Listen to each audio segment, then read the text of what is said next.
Friends, welcome to the 239th session of Legal Empowerment Through Interaction lecture series.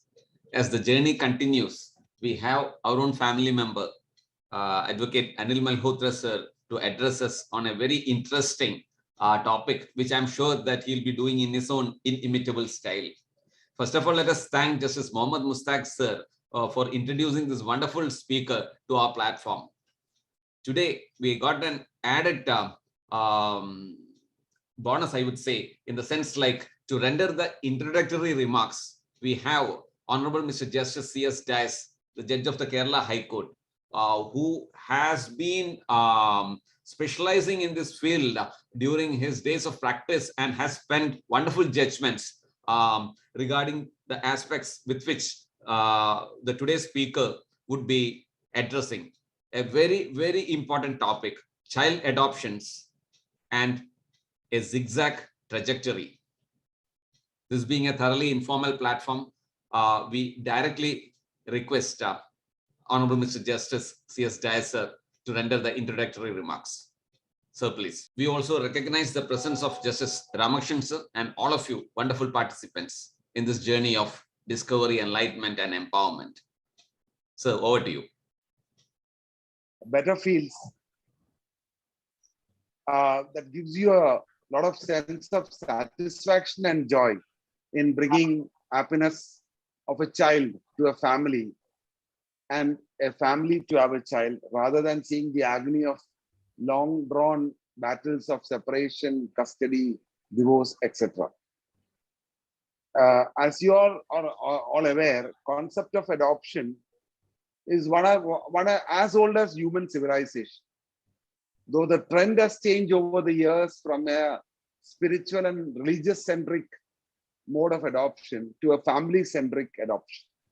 In the olden days, the people who indulged in adoption for the purpose of having their perpetuation of their lineage and as well as for the spiritual requirements. But as time passed by and the need for having a biological child has crept in, and so is the change in the law also. So if those of you are very interested to know about the background and the way in which it evolved, I would always ask you to read one of the celebrated judgments on the field by the Supreme Court. It's Lakshmikant Pandey versus Union of India, and the modification judgments which were there. I would rate it at par with Menaka Gandhi, A.K. Gopalan, and Kesavananda Bharati.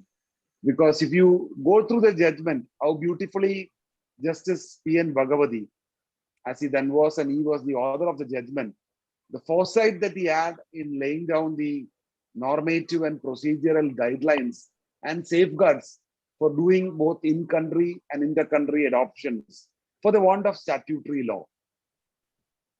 In fact, the judgment has lived its life. Even today, it is being used, and it has actually been embedded into the legislations that were subsequently formed through the Juvenile Justice Care and Protection Act. And I'm always happy and overwhelmed to see the way in which Justice Bhagavati started the judgment by using the most apt quote by Milton. It's quite awesome. It says that a child is to man as a morning is to a day. So that is the importance of a child, or the significance of a child to a man. Without morning, there is no day. Without a child, there is no man. That is how Justice Bhagavati has started. So if those of you are really interested, should always go read the judgments. There are about 5 of them, the 3 important ones, 84, 86, and 87. And how Justice Bhagavati in a public interest litigation, invoking Article 32 of the Constitution, how he has molded and seen that the welfare of the children are protected. And as you know, in the 80s, the legislation, there was no legislation, and it was all quite experimental. And the way in which he has secured the welfare of the children is worth reading. I don't want to take much of your time because we have a very eminent speaker, a subject expert who's practicing across pan India to deliver the lecture on the subject. Advocate Anil Malhotra, a multifaceted personality and author, a legal analyst, eminent jurist, and most sought after speaker. And as Advocate Sham said, he is now part of our family in the latest virtual room, and who also specializes in the field of adoption.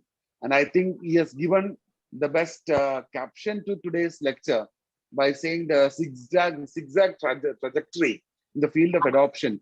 Because as when I started practice, I always remember that we used to always tell. In fact, I have practiced before Justice Adiprasad when he was first the district judge in Talasheri, where I told him that there is no statutory law. That was the problem then. But today, the problem is we have too many laws and things are going in a different way. That's why Mr. Anil Malhotra has put trajectory in which the legislation or the subject has been shaped in over the last 3 decades. So I don't think Sham could have got a better person to speak on the subject. I'm certain that we are going to have a very enthralling session on adoption, and we'll be taken through the different dimensions on the subject. So we are all ready for the show. Over to you, Advocate Anil Malhotra. Thank you. Thank you. Thank you very much, Jai sir. Anil Malhotra, sir, the stage is all yours. Honorable Justice Dias, Justice Ramakrishnan, my friend Sham, Mr. Rao, esteemed participants, friends, I'm humbled by the warm introduction to the topic and both to me by Justice Dias. I have known that he's a scholar and somebody who has built and somebody who first gave the striking judgment when, as he very rightly put it, there is a plethora of laws which has entered into this traditional Hindu concept of a son or a daughter being born and the progeny going forward, particularly according to the Hindu Shastras, which are embedded and ingrained in our society and our system both. But a division bench judgment dated 7th of January 2020, K.V. Sivarama, was really what injected a lot of sense and a lot of relief into tight-fisted authorities who tried to take over a child who had been rehabilitated in the family. Was an eye-opener. And this has now been observed in the judgment given by the Delhi High Court recently. And but very briefly to tell you about what happened in the case of K. Sivarama, which is a reported judgment. This is 2021 KLT 294. 2021 KLT 294. Now, in this judgment, authored by Honorable Justice Harilal and Justice Dias, the facts were very interesting. It was a case of a domestic adoption in which a child had been adopted by virtue of the natural parents giving and the adoptive parents taking, and it was followed by an adoption deed, and there was a giving and taking over. But a very energetic, enthusiastic, and overzealous child welfare committee went to the extent of picking up the child from the home of the adoptive parents and just taking the child into custody and putting him in a welfare home. This was not the rehabilitation, but the derehabilitation process, which was carried out very cruelly. And happily, instead of going into a civil proceeding in a normal family court or a civil court, a writ of habeas corpus was preferred very, very appropriately. And in this petition, in the judgment, the keynote questions which the Honorable Court framed were whether the adoption deed and the adoption under the provisions of HAMA can be said to be in contravention of the Juvenile Justice Care and Protection of Children Act, and whether the Juvenile Justice Act overrides the Hindu Adoption and Maintenance Act, and whether the child is in unlawful detention of the adoptive parents. So this was the backdrop in which the judgment was laid down. Before I actually go to how the questions are answered, I think it will be important to lay down what are these two contrasting laws under which the entire concept of adoption is laid down for the benefit of those who are not familiar with this topic.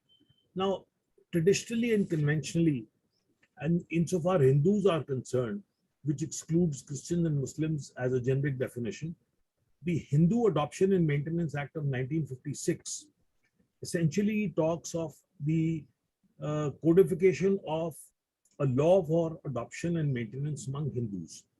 And it says anybody who is a Buddhist, Jain, Sikh by religion, or any child, legitimate or illegitimate, who is belongs to such a family, or any child, legitimate or illegitimate, who has been abandoned and whose parent is not known and who's brought up as a Hindu, will be deemed to be a Hindu for this purposes. So chapter 2 of the Hamma lays down essentially what is the requirement of adoptions. So section 5 as a principal section says that any adoption under this chapter in controversy, in contravention of the provisions laid down would be null and void. Now the requisites of a valid adoption are that the person who's giving in adoption has the capacity to do so. The person who's taking in adoption has the capacity to do so. That the person who's capable of being taken in adoption is so met with, and other conditions are complied with. Now, the capacity of a Hindu male and a female to take an adoption are in section 7 and 8, and the persons capable of giving an adoption are in section 9. So, child can be given by adoptive parents and taken by adoptive parents and taken by parents who are wishing to adopt. And if the child is parentage is not known or parents are not available to do so, then section 9 says that a court of competent jurisdiction, which is a civil court and not a family court, it can take into adoption. It can subject to the permission of the court. Then the definition of the word court, which I have signified in one of the previous sessions, and which has not been touched by the recent amendment of the Juvenile Justice Care and Protection of Children Act 2021. Now, court here means a city civil court or a district court within the local limits of whose jurisdiction the child to be adopted ordinarily resides. So it is not the family court, it is the civil court. And this court does not mean the district magistrate, unlike the amendment which has come in 2021. So this is still retained. Now, the most important ingredient of adoption is in section 11. Section 11 talks of the conditions of adoption, and the most important one is that the child to be adopted is actually given and taken in adoption by the parents or under the authority by somebody who's intending to do so. And in case the parentage is not known, then it is brought up by the family of its adoption. So the intention is essentially what constitutes the primary requirement of a Hindu adoption under Hamma. Now, there is a ceremony of Datta Homan, whose ingredients are unspecified, but it is a religious ceremony.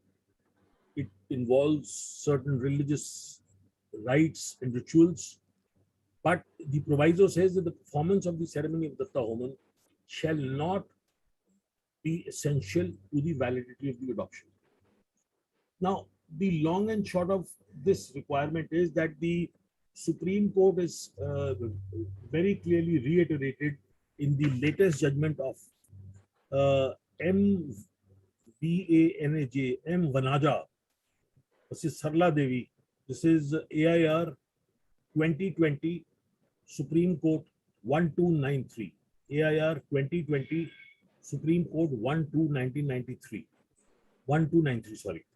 Now, in this case, though it is a contested issue on whether an adoption took place or not, but the ratio of the judgment is that the mandate of the Act of 1956 is that no adoption shall be made unless it has been made in compliance with the conditions mentioned in the Act of 1956.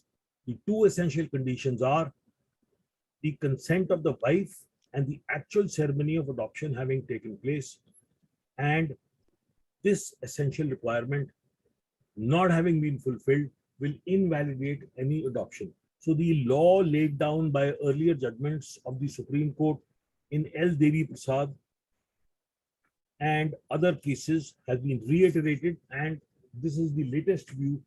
I have been able to cite this judgment with actual rigor in two amicus assistances I render. And regardless of whatever you may do, if you have not performed the giving and taking, in whatever way you can establish it or prove it, your adoption will be invalid. So the effect of adoption is that an adopted child severs his relationship from the family of his birth and becomes a member of the family in which he is adopted. And this process is irreversible. Now, this is the most significant part where we are coming in clash with the new legislation, that is the Juvenile Justice, Care and Protection of Children Act 2015. Then section 16 of HAMA says that if there is a registered deed or a document of pertaining to the adoption and it is recorded, it records an adoption and it is signed by the person giving and taking and the person's accepting, then the court shall presume that the adoption has taken place in compliance with the provisions of the Act unless it is disproved. So putting it very briefly, though there is no provision making compulsory making of a deed of adoption, but if you have a deed of adoption, then there is a presumption in law that the adoption has taken place. So if you have performed the ceremony and you have got a registered adoption deed, it only establishes before a court that the adoption has taken place. Now, in cases where people want to take a child abroad, when there is a within family or a relative adoption, people also undergo a process whereby they go to the family court or there is a collusive decree of declaration for declaring the adoption deed as valid. So this is the long and short of the conventional Hindu law of adoption. Now, as Justice Dayal put it very well, the Bible of adoption law is Lakshmikant Pandey, brilliantly authored by Justice Bhagwati and capturing the whole sequence of the gamut of adoption in 3 successive judgments. But the principal one is of 1984. This is 1984, Volume 2, SCC 244. So 1984 2 SCC 244 was the most comprehensive judgment laying down guidelines on inter-country adoptions. Now, this was because in the matter of inter-country adoptions, there were no procedures and all adoptions of children to foreign jurisdictions were necessarily requiring that after you did the process of adoption by an adoption deed or a Hindu adoption in case you were Hindus, you had to go under the Guardian and Wards Act and become a guardian to the child you had adopted. So it was a very anomalous procedure in law, and it was a long-winded process, but it also led to trafficking and sale of children, and it became a bone of contention till Supreme Court very ably in 3 successive judgments in a chain crystallized the process of adoptions. Now, simultaneous, then I may just read out one para from 84 to SCC. where Supreme Court said we may make it clear at the outset that we are not concerned here with cases of adoption of children living with their biological parents. For in such class of cases, the biological parents would be the best persons to decide whether to give their children an adoption to foreign parents or not. It is only in those cases where children sought to be taken in adoption are destitute or abandoned and are living in social or child welfare centers that it is necessary to consider the normative and procedural safeguards which should be forged for protecting their interest and promoting their welfare. So inter-country adoptions, the streamlining of the procedure was essentially what the Supreme Court was looking at. Now, the signatures or accession by India of the United Nations Convention on the Rights of the Child essentially created the need for India to relook at the Juvenile Justice Act of 2000. And thereafter, when the child was recognized as a person requiring a right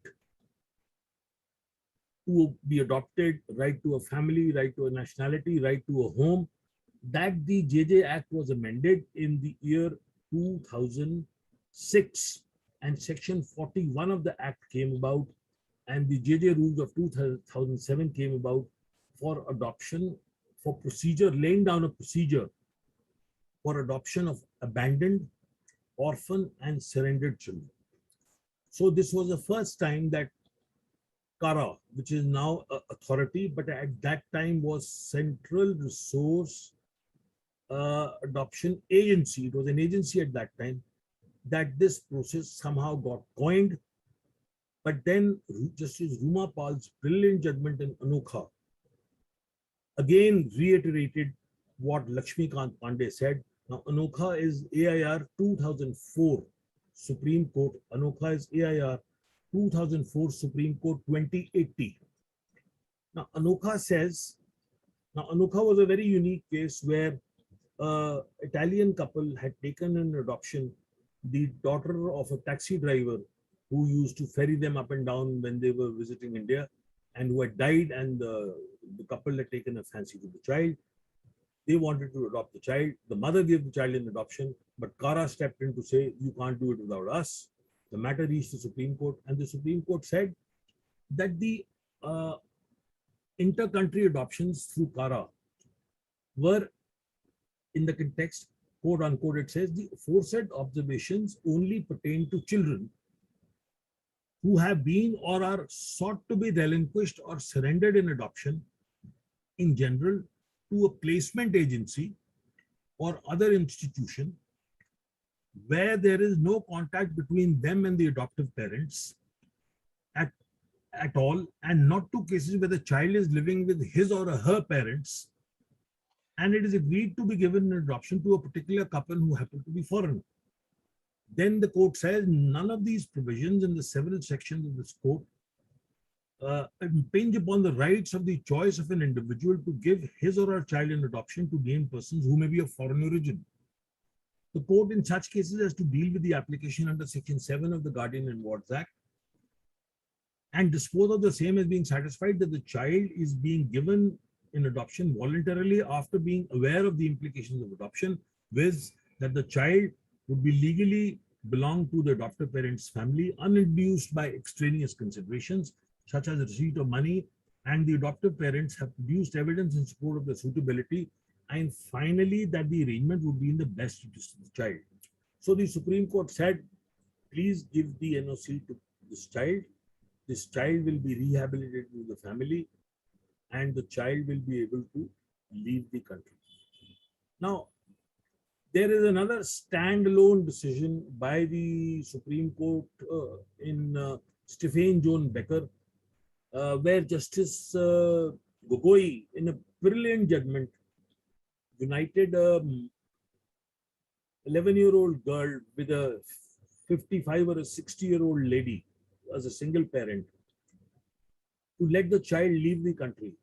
Now the stumbling block came when the Kara, the family court and the high court, all three disagreed that this child cannot go with this lady who is a single parent because of the age. In the guidelines, adoption guidelines, if the parent is beyond a certain age and the child is of a younger age, then the adoption is disallowed. Because the child had been so long with the adoptive mother in India, the Supreme Court said, dehorse the provisions of the regulations. The child is bonded, the child is getting a better future, the child will be loved, the child will be cared, let the child go.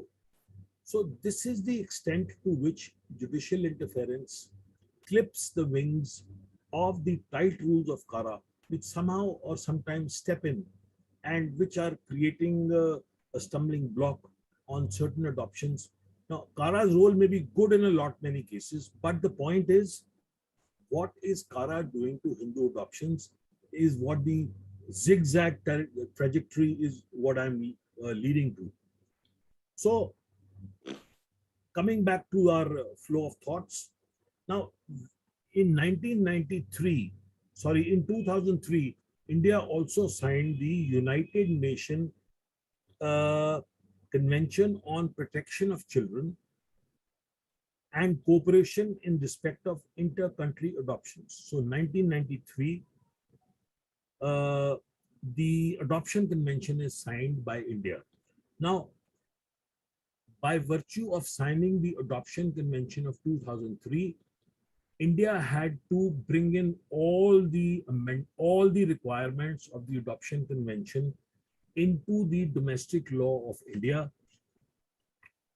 which means that the JJ Act required a very exhaustive amendment, and all provisions pertaining to inter-country adoption of children, which are contained in the Adoption Convention of 2003, had to be perforce made part of Indian law. So if we sign a convention, we have to fall in line with the convention, because we are getting into an international network on implementation of a law which is applicable universally to all signatory countries of the Adoption Convention. So how does the Adoption Convention work? The Adoption Convention works by creating a body called a central authority. Every country which signs the convention creates a central authority. In India, Kara is the central authority. So Central Adoption Resource Agency became Central Adoption Resource Authority. So Kara is now a central authority under the Adoption Convention of 2003, and Kara performs all the statutory obligations, the statutory duties, which are required by India to be observed by virtue of the signing of the Adoption Convention 2003. In my humble view, the biggest flaw which permeates, which surrounds Kara and which is problematic in Kara is that Kara is manned by people of administrative capabilities. It is controlled by people with qualities and ingredients which are only manned, which are only good for administrative reasons. I think Kara's so-called chief executive officer or chairperson should be a retired honorable judge, if not of the Supreme Court, then of the High Court at least. Why I say so? This is because I think that to head Kara, you need serious application of mind with judicial training, understanding of laws of different countries, and implications of in domestic law like Hamma, and putting into effect the best interest in the welfare of the child by virtue of judicial training, maturity, experience, and the wisdom attributed to an honorable Judge August office. Now, it is because of this fallacy that Kara is suffering from procedural imbalances and I think wrong reasoning, incorrect interpretation, and somehow to a certain extent, a misconception of certain provisions of Kara is creeping in. This is creating a big problem in inter-country adoptions, particularly when they are done under Hama. And this is causing different views coming from different high courts on what is to be done to adoption under Hama in respect of inter-country movement of children.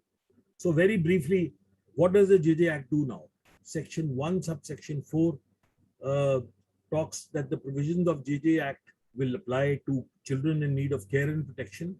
1, 2, children in conflict with law, and it lays down the procedures for adoption of children and reintegration and restoration of children in need of care and protection. So basically, children in conflict with law, juveniles, as you may call them, or children in need of care and protection are the ones who are covered under this act.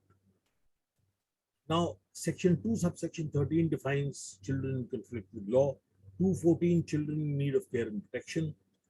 Then section 2 defines an abandoned child, also defines an orphan child, surrendered child. Then 222 of the JJ Act defines adoptions, and 234 defines inter-country adoptions.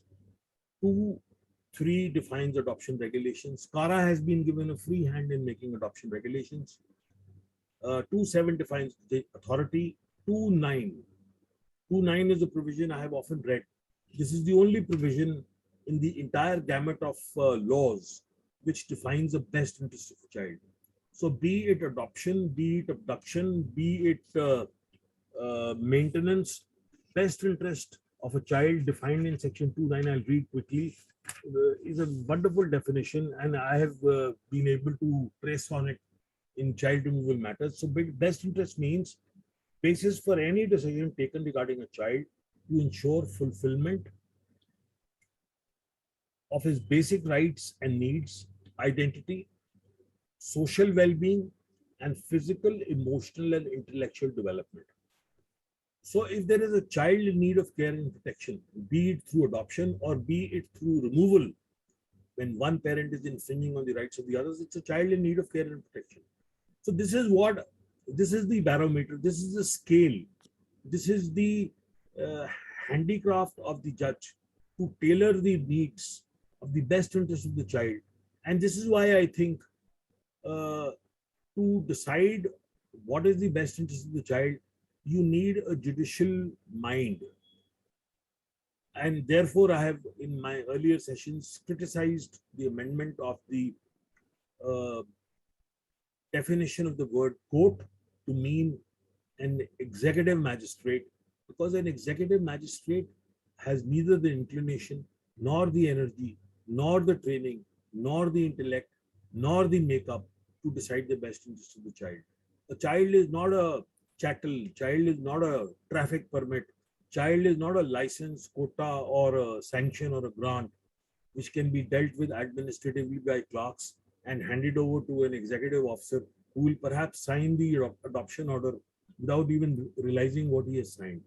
So this is, I think, a fatal mistake which has taken place, and I would blame it to the simple reasoning that the people who processed this amendment in Kara did not realize that this is something which ought not to have been done.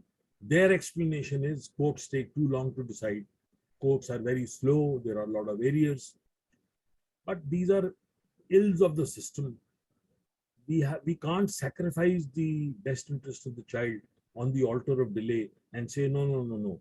An executive magistrate will do faster. But look at what is the damage that you will do.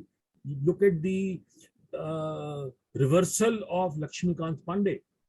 As Justice Dayas very rightly put it, what Lakshmikant Pandey, Justice Bhagwati developed as a jurisprudence since 1984, and which has taken 30 years to structure, create, modify, and fit in a system, has been in one stroke in 2021 made zero. So adoption is not a trade. Adoption is not a business. Adoption is adjudication of the best interest of the child, which perhaps needs to go into a different mode. So that be so. Now we come to what is the requirement of the UNCRC and the Adoption Convention before I move into the controversial sections of the JJ Act. Now, the United Nations Convention on the Rights of the Child, which India has signed and which is fundamentally intrinsic to the Indian system, is Article 6 talks of every child having an inherent right to life. Article 7 saying child has a right to a name, nationality, and parentage. Then Article 8, right of the child to an identity, to a name, to a family, to relations and nationality. Then Article 9, right of the child not to be separated from his parents. Article 10, right of a child and his parents of family reunification. Then Article 18, rights of children for upbringing by both parents. Article 20, right of child to a family environment. And Article 21, right of best interest of the child in adoptions.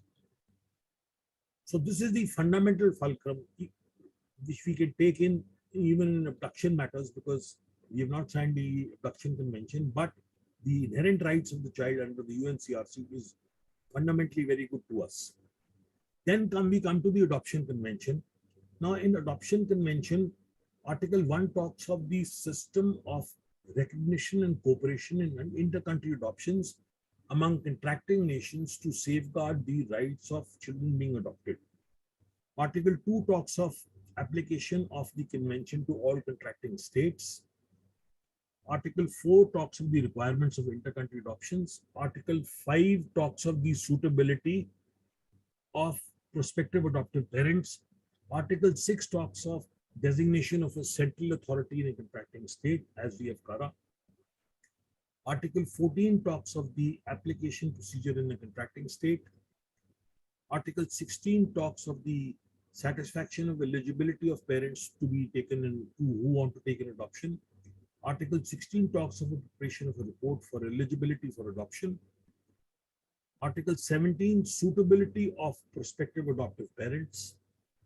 Article 18, steps of child to leave state of origin. Article 19, satisfaction of receiving state for receiving a child. Article 20 talks of keeping central authorities informed of the adoption process. Article 21, measures to be taken by central authorities in the best interest of the child. Article 23, recognition and effects of adoption.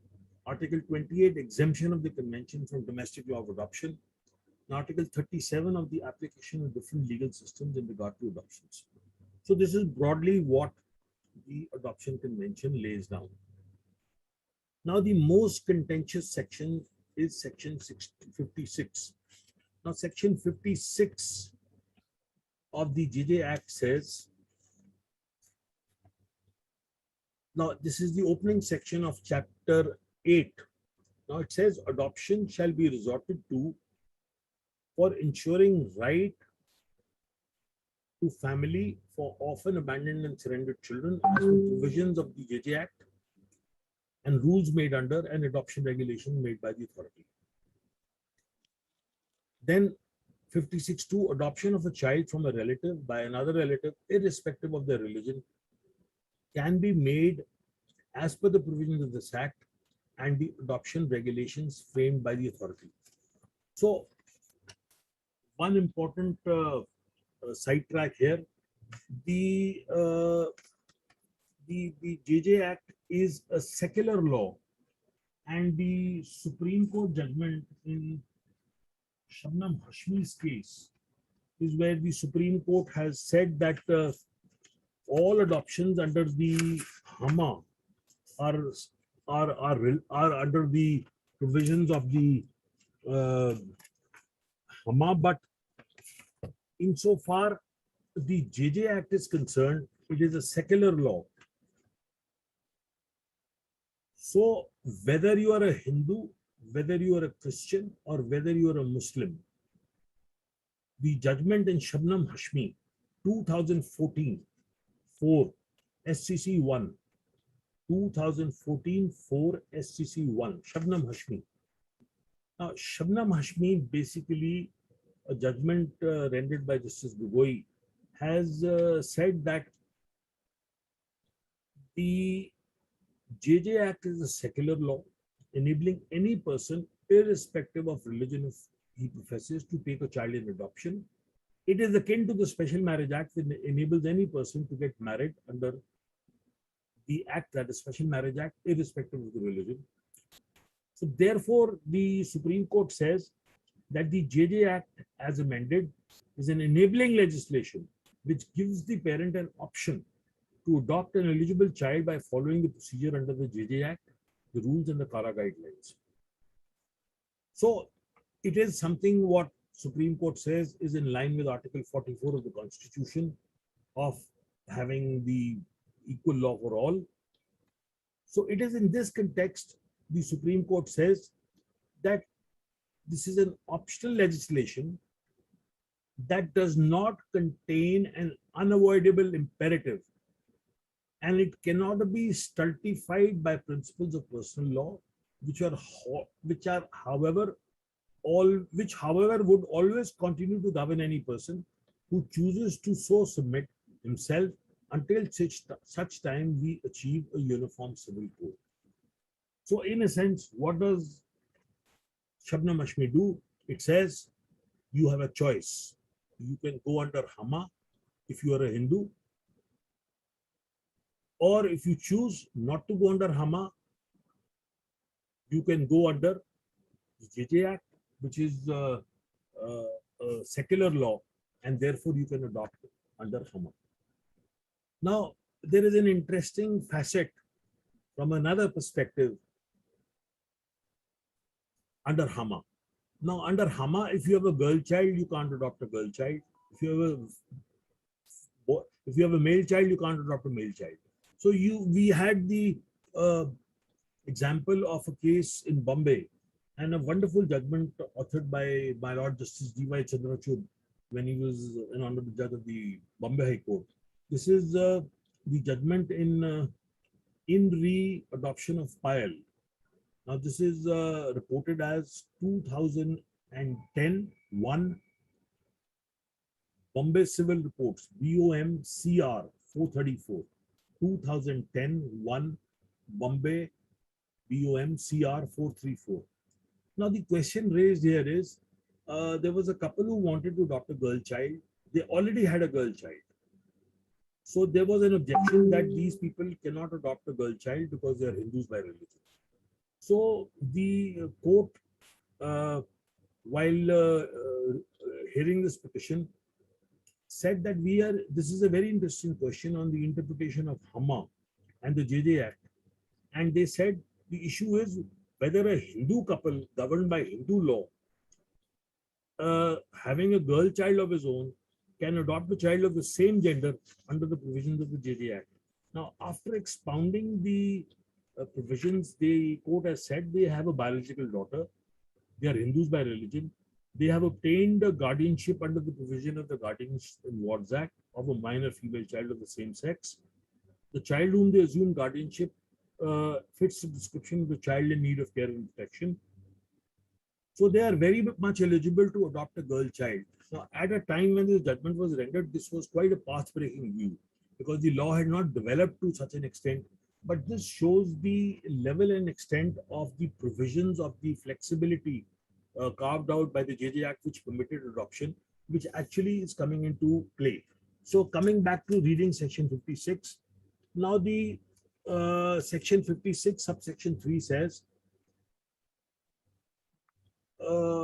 nothing in this act shall apply to adoption of children made under the provisions of Hama. Now, this is the biggest source of contention in all adoption under HAMA. I'll read again. Nothing in this act shall apply to adoptions of children made under HAMA. Now, I have argued as an amicus twice, and the Delhi High Court has also, Justice Pratibha Singh in a judgment authored last week, has held, and so has Justice the Kerala High Court held in Sivarama's case, that the JJ Act does not apply to adoption under HAMA. So section 56(3) is a code in itself. It has to stand out. The problem comes when we read 56(4) and 56(5). 56(4) says all inter-country adoption shall be done as per the provisions of this act and the adoption of regulations framed by the authority.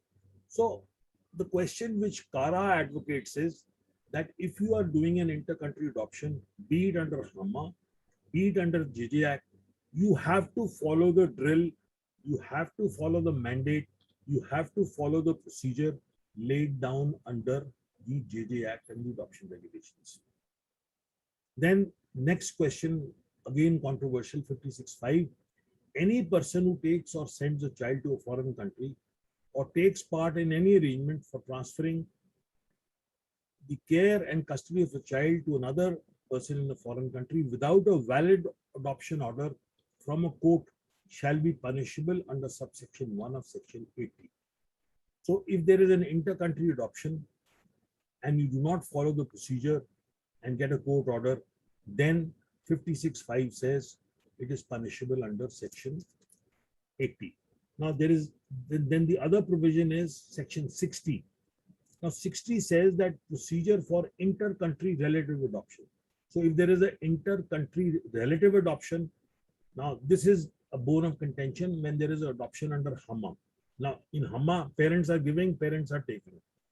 So 60 says a relative living abroad who intends to adopt a child from his relative in India shall obtain an order from the court and apply for a no objection certificate from the authority in the manner provided for in the adoption regulations. So there is a fallback on the procedure of adoptions laid down in the adoption regulations. Now, very briefly, what is the procedure laid down in the adoption regulation and under the JJ Act? So the system operates in a way, wherever you are in whatever part of the world you are wanting to adopt a child, you are in a convention country. You will, under the system of the country, apply to the local central authority in wherever country you are, and you will register yourself for taking a child in adoption. In India, there is a system by abbreviation CARINGS in which you register. So depending on your choice, your seniority, you will be put in the system in your country. A local agency will make a home study report. That report will be sent to the central authority of the country from where you wish to adopt a child. They will match your profile with the child. If it is suitable, you will obtain a pre-foster care order. You will be introduced to the child. If all goes well, after another report by Kara, you will go to a court and get a court order. And then ultimately Kara will give an NOC and you will take the child out of the country. Now the question which comes for contest is, if you have done an adoption under HAMA and it is an inter-country relative adoption, will you be required to go through the process in Kara? Would you be sent to Kara to get an NOC? Now, when the matter came up in a domestic case, in Sivarama's case, as I started with in the beginning. So in 2021 KLT 294, 2021 KLT 294, in Sivarama's case, the Kerala High Court was 56(4) and 5 says,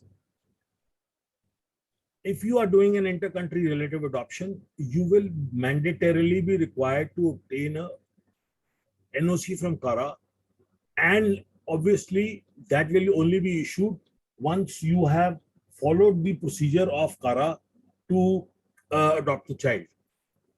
Now, when it came to a domestic adoption, The when it came to a domestic adoption, in Sivarama's case in 2020 KLT 294, the Kerala High Court, Justice Dias very clearly held, the Parliament has in its wisdom specifically included 56(3) in the Act of 2015, which substantiate that adoptions carried out under Hama are saved, and that Hama is not repugnant to the JJ Act 2015. So the High Court held that in the case before us, the biological parents gave their child in adoption to the adoptive parents after fulfilling the requirements of Hama, and that too after executing a registered adoption deed. Now, very beautifully it has been said, in giving the child by the biological parents and the taking of the child by the adoptive parents, which is evidenced by the registered adoption deed, the child can never be labeled as an orphan, abandoned, or surrendered child, as interpreted by the fourth respondent. If such a view is taken, now these are key words, it would render Hama OTOs and redundant to make it appear that the former enactment is repugnant with the JJ Act, which never is the intention of the lawmakers.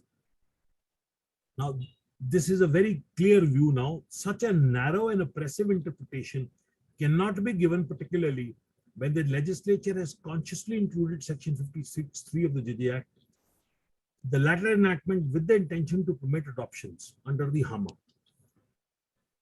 There may be instances where a person may qualify to adopt a child under the provisions of both Hama and the JJ Act. In such a eventuality, especially where there is no repugnancy between the two statutes, it would be the choice of the person. Now, this is following Shabnam Hashmi, to offer Hama or the JJ Act. No authority can compel a person to resort to the JJ Act. So ultimately, the Kerala High Court said that the Child Welfare Committee is nobody to interfere in the adoption under Hama. The overzealous role of the CWC in picking up the child and taking it to a foster home was held to be wrong. The child was restored back to the custody of the adoptive parents because the view of the court was very clear. Now, this judgment reflects a lot of clarity of thought, and now having seen the perception of Justice Dias with such a mature understanding and a study of the Act, I think he has the perception in very clear terms ingrained in him, and it is in this context that he understands the provisions very clearly, which gives us such a clear interpretation of this law.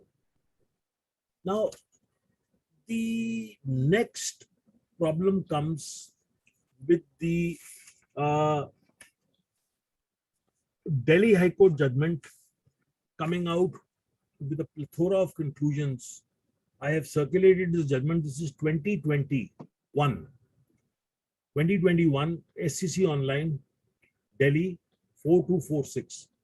2021 SCC Online, Delhi 4246. 2021 SCC Online, Delhi 4246. And the judgment is RK versus Kara. Now in Delhi, they use first names because they don't want to identify children, and they give their names and identity out. Now, this judgment is actually collecting all the judgments which have been rendered by different high courts, and has posed the question before Kara, saying, you have to organize your home. You have to have clarity. You have to come down with an earmark procedure. You have to clearly spell out what are you going to do to Hindu adoptions. Now, in this judgment, there are 3 cases which have been decided, and in all the cases, there are adoptions under Hama, and in all the cases, natural parents are giving and adoptive parents are taking. There is a giving and taking, and there are problems in the movement of the children, including sending children abroad, and the court is saying that there is too much of red tape. Kara is sitting over the process, and CARA is creating complications, and therefore some guidelines have been issued. Now, prior to that, Punjab and Haryana High Court, in which I was an amicus, rendered a judgment in Jasmine Kaur. This is Jasmine Kaur versus Union of India. JASMINE. Jasmine Kaur versus Union of India. This is 2020, Volume 3, RCR 2020, Volume 3, RCR 528. Now, in this case, I was able to urge the court that this is a domestic adoption. It was an adoption by a sister of the child of her sister. The natural parents gave an adoption. The adoptive parents took an adoption. The mother's sister took an adoption. And CARA sat over the NOC. High Court directed CARA NOC is not, CARA NOC is required, but JJ Act has no application. 56(3) is a standout provision, and therefore NOC should be given. This judgment is under contest, but then this we have graduated into something bigger, and that is what I just explained to you. Now, the judgment of the Delhi High Court is most recent in point of time, and which actually perpetuated the end of the trajectory of the zigzags. This is a judgment dated 31st of August, 2021. And the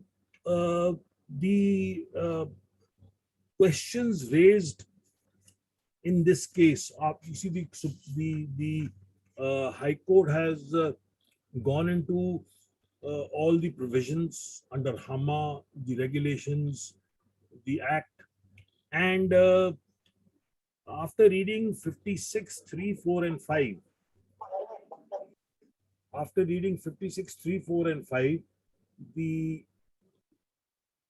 just a moment.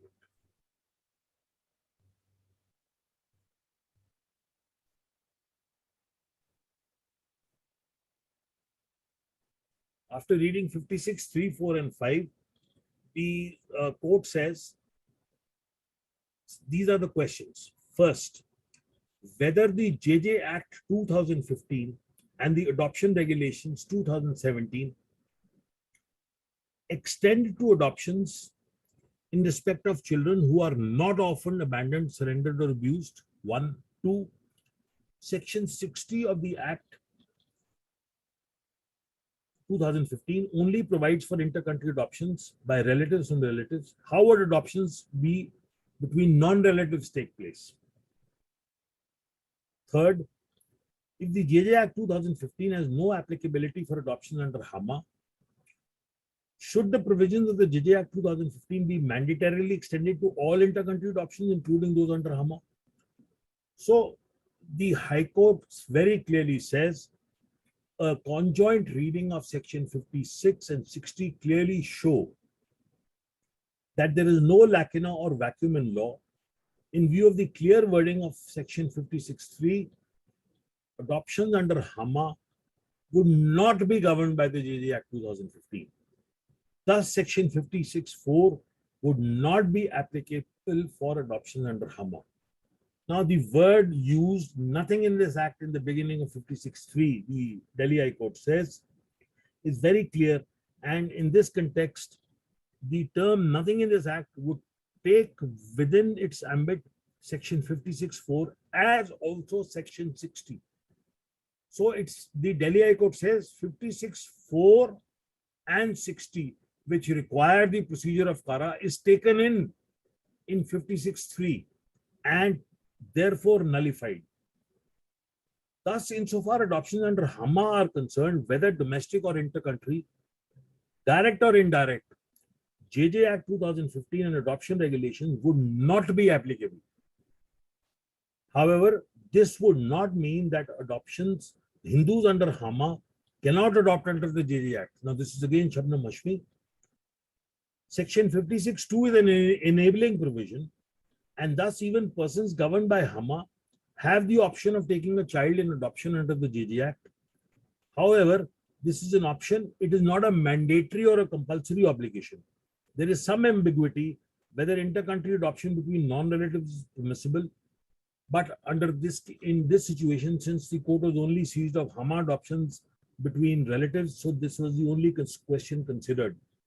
And thereafter in para 85, the conclusions have been drawn by the court very succinctly. So para 85 says, an analysis of the various judgments. Now the entire law, different judgments of different courts have been considered. The court says the court comes to the following conclusions. One, the provisions of the JJ Act apply only in respect of orphan, abandoned and surrendered or abused children.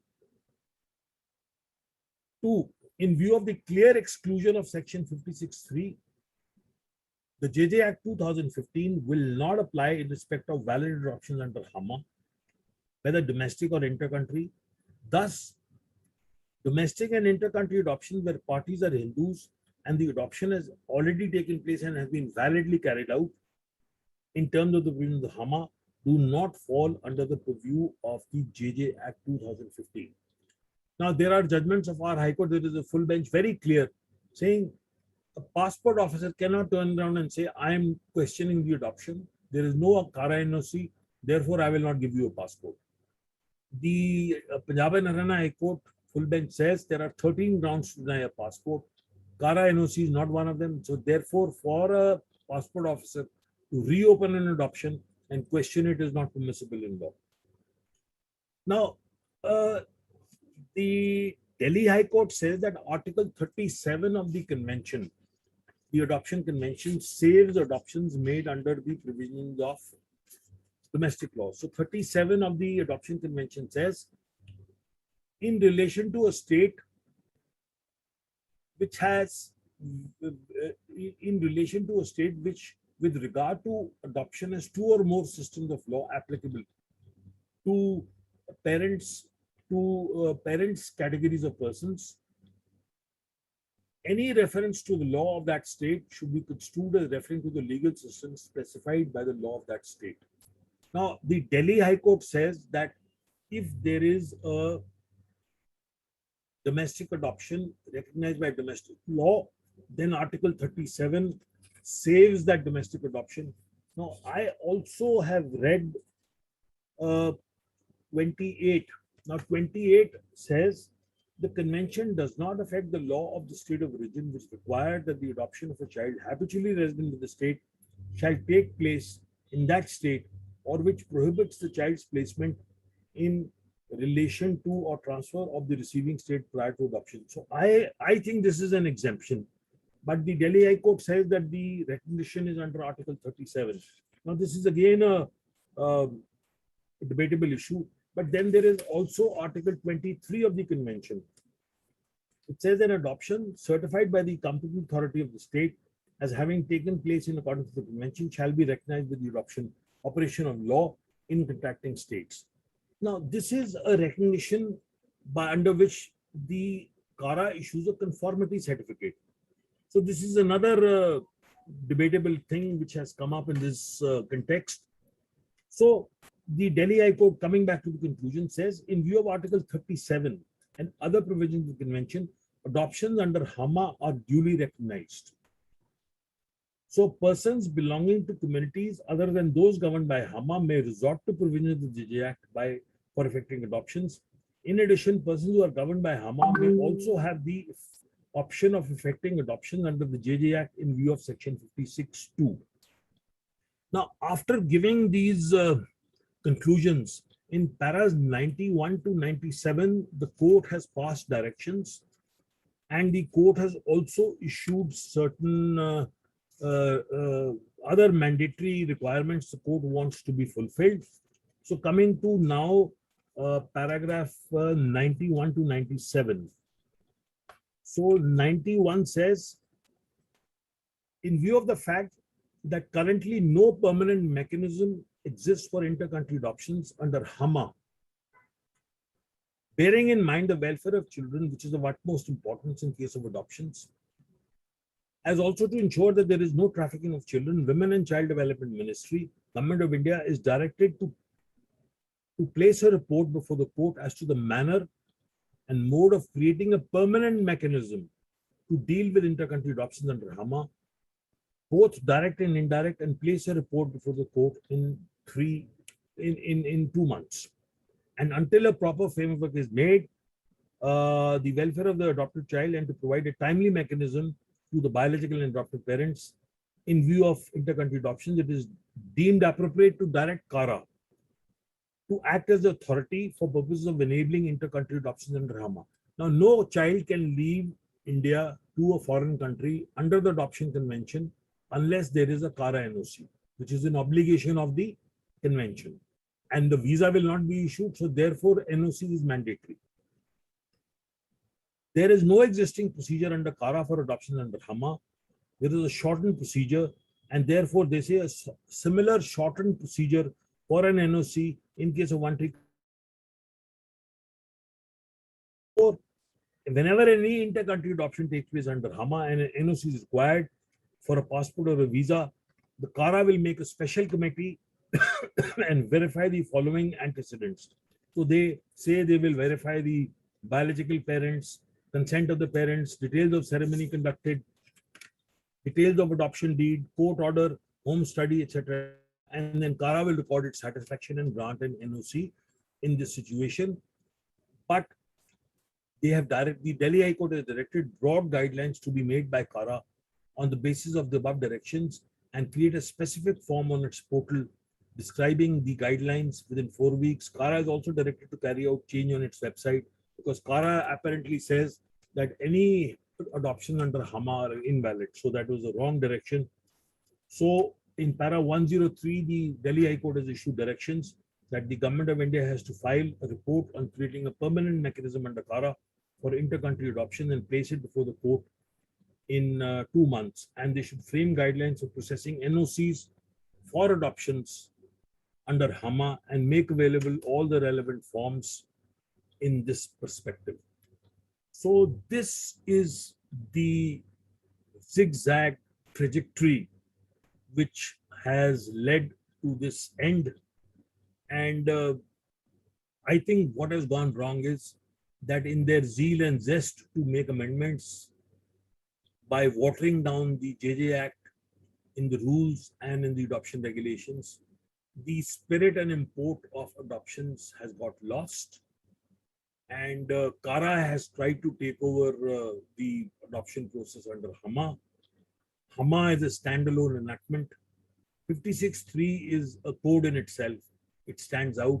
The intention of Parliament was very clear in saving Hindu adoptions. But then the problem of CARA NOC for a child to be taken abroad in an inter-country adoption, whether between relatives or outside relatives, remains a burning question. So this is the fulcrum of the entire discussion. So I have to hand over the floor back to Shyam for whatever questions and observations which come across. Thank you, sir, for that wonderful way in which it has been presented and the in-depth discussion that we had. Maybe go back to Dias sir for his comments on the presentation. Thank you, Mr. Anil Malhotra, for the wonderful session. It's covered the latest trends and decisions laid down by the different high courts. I'm not supposed to. I don't want to comment on anything on the excesses of CARA as told by Mr. Malhotra. But I would say that we have to always keep in mind it's the paramount welfare and the best interest of the child that is to be concerned. And that is what the law says, and that is the well-settled principle. So hopefully we will have a better legislation, or things will be set at rest. And we feel that the Parliament should reconcile both the legislations to hold the field in their respective spheres. Thank you, Mr. Malhotra, for the wonderful speech. Thank you, Dias sir. Over to you, Justice Ramashan sir. It's really, whenever you are hearing Anil Malhotra on family law or adoption, it will be just like a feast. So there is no doubt in it. But I don't think that on going through the provisions and also the decisions cited by Anil Malhotra, there is any possibility of doubt coming in the mind of the CARA on these aspects. Because if you read it, if you go by the purpose of the JJ Act, it is only intended for the purpose of the category of persons who have been brought under the section. And as regards adoption is concerned, as rightly pointed out by Justice Jayas in some of the decisions which he has rendered on that subject, that it being a secular one, those who are restricted to have adoption in the personal law can adopt this. There is nothing wrong in it, because when you go for an adoption under the Hindu Adoption and Maintenance Act, so there are certain restrictions placed. You cannot have the adoption of your like. But when such persons want to have adoption of their choice, the JJX gives a room for that. There is nothing wrong in taking that provision and getting an adoption. But the 56.3 also makes it clear that excludes the adoption that has been done under the HEMA also, because they did not say that they can go into the question of validity, but even in the Sivaram's case, Justice Dias has observed that they can go into the question regarding the otherwise disproved. So the validity of the adoption, if it is done not in tune with the provisions made or with the consent of the parties, something beyond has gone, there is a limited scope of jurisdiction for those authorities to go into that. They cannot go into the validity as such, but they can go into the bona fides of the adoption, etc. Then once it is found that it is bona fide, there is nothing wrong in it. The 4 and 5 came only because of the convention of the international convention when inter-country adoption is made without getting the, because that is also one of the safeguarding provisions. I can't say that it is wrong. Safeguarding provisions which say that you will have to get an NOC if you want to go outside India, for which a central authority is required. That authority is also bound by section 56.3. They cannot say that it is perma vis, it is once it is adoption is under the HEMA, they will not conduct. You go to the court and get an order. So I don't think that if the purpose of the act and also the intention of the legislature and also the provisions of the convention, articles of the conventions are rightly understood in the way in which it will not be understood, because I am underlying every word, the way in which it has to be understood for the purpose of protecting the interest of the children whenever they are going by, because now the traffic is being happening. So in order to avoid the possibility of a trafficking in the case of a legal method, if there is any doubt regarding that, to that extent, limited inquiry can be done. Once it is found that it is a bona fide adoption under the Hindu Adoption and Maintenance Act, I don't think that the CARA can withhold the necessity of issuing NOC. So it is only all the understanding of the law, as rightly pointed out by Justice Malhotra. This is being handled by persons who are not having the legal background, though claim to be having legal background for the purpose of all those purposes. There arises the question of the controversies and also the delay in dealing with those aspects. So I don't think that the law is clear. When the law is clear, there is no necessity for any further. Anyhow, we will, on the basis of the directions given by the Delhi High Court, probably we think that something will come with some clarity, which will not give any room for any confusion or added confusion to the CARA to further delay it. Thank you very much.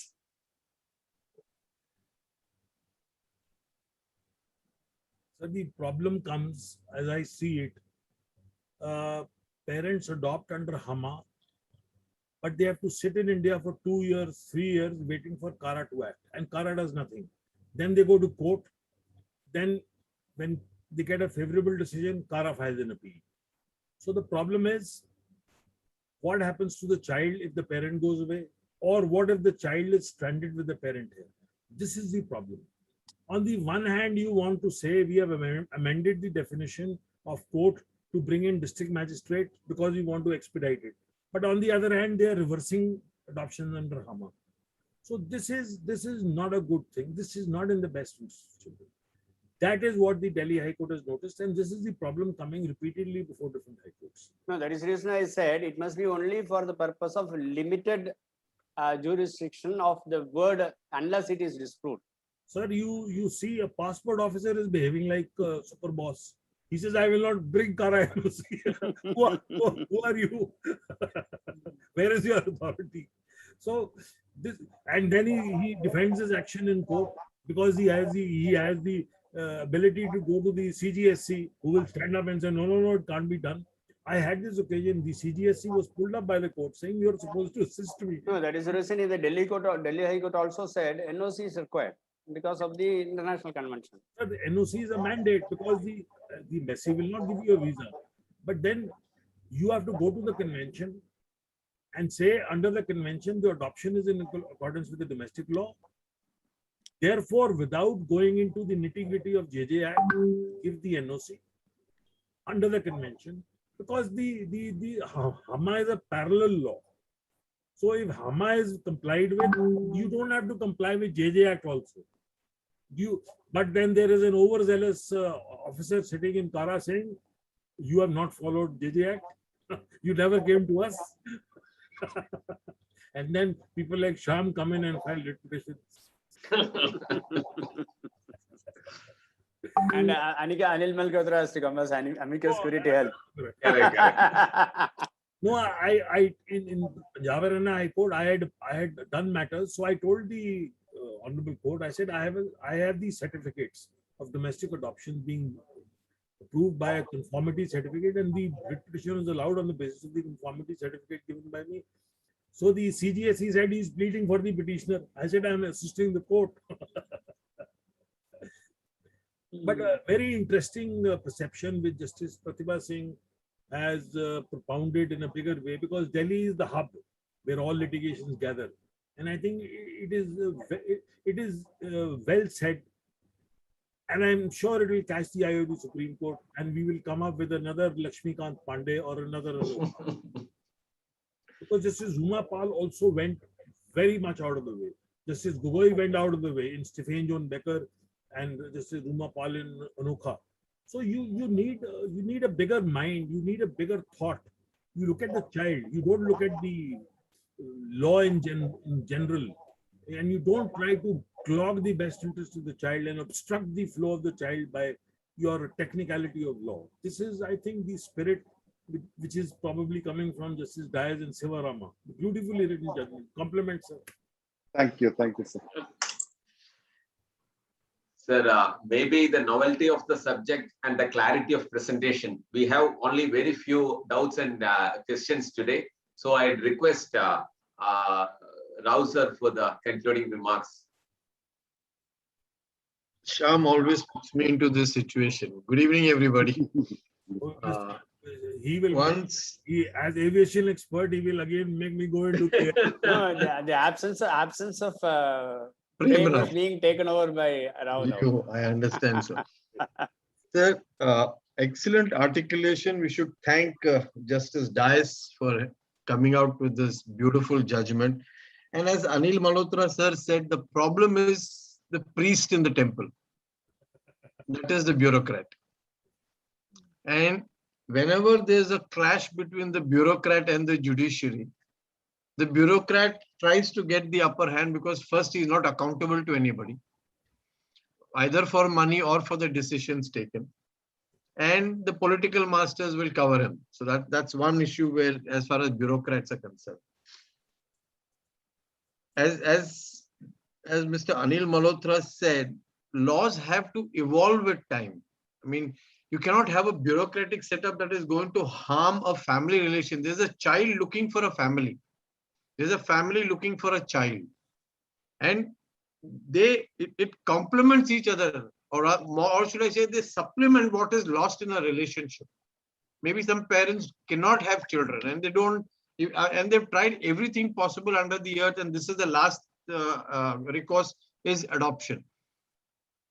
But then to have a bureaucrat come and sit in 3 months, as you said, 3 years or 2 years, parents may get fed up, they may leave and go, or the child is stuck, saddled to the parents. It's rather unfortunate. I mean, I like I said, as you said, he will give you an aerial view. So, but then I face the bureaucrats every day and I see them every day. So I know what you must be going through. Because even after you get a judicial order, there is some, like, I hope nobody goes and challenge what Justice Dias has done today. You see, because it will put to naught everything that has, maybe they have gone a little bit out of the way to put into perspective the right things. But then there is a bureaucrat who doesn't like it. He will say, we'll go and appeal. As you said, Kara always appeals for everything because there is no accountability. The fact is nobody has ticked off Kara for going in appeal when it was not required. And that is bound to be a problem everywhere. So you can be amicus curiae, but then you are not amicus curiae to them. And that is what hurts them. They say, is Anil Malhotra more learned, more educated than I am? So the bureaucrats come with this that we are cream de la cream. Because out of 1 crore or 3 crores or 5 crores, I get selected. But they're forgetting today the bureaucrat cream is curdling today, sir.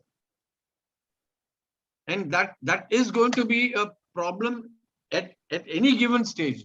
Whatever best the judiciary would like to do, you will have the bureaucrat and the politician wanting his pound of flesh.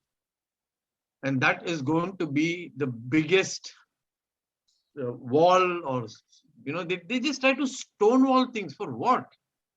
नहीं, आप हमारे पास पहले नहीं आए, आप वहां क्यों गए, आप इनके पास क्यों गए, आप उधर क्यों गए? Why did you get this order? You don't know what predicament you put us in. Now, not one, there are thousands of cases that will disappear immediately. So they are looking to, I don't know whether I can use this phrase, but butter their bread, but that you cannot do it at the cost of lives, at the cost of emotions, at the cost of bonds. And just as you said, a judicial mind takes into consideration all this. A bureaucrat is not trained. The bureaucrat is just trained ke haan, ye law hai, just try and interpret it. That's it. Usme human element mat dalna, emotion mat dalna. I agree, courts don't go for emotion. But when child, mother, parents are involved, there is, whether you like it or not, emotions will come into play. Because at the end of the day, you're tearing a child away from some parent who wants the child, and you're tearing a parent away from the child who wants the child.